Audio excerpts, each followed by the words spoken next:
اليمن الجنوبي تتخبط في فوضى مأساوية تزيد من معاناة أهلها الذين يفتقرون إلى كل ما هو أساسي.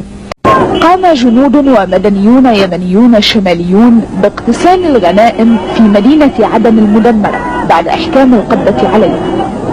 وسجلت عدسات المصورين عمليات نهب واسعة لمستودع كبير للأغذية في منطقة دار السعد على مشارف عدن، واشترك في النهب الكبار والصغار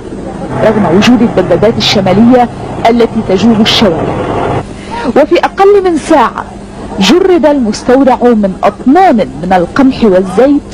التي جرى تحميلها في السيارات المصطفة في طوابير، وسرعان ما عادت تلك السيارات إلى الاتجاه الذي قدمت منه.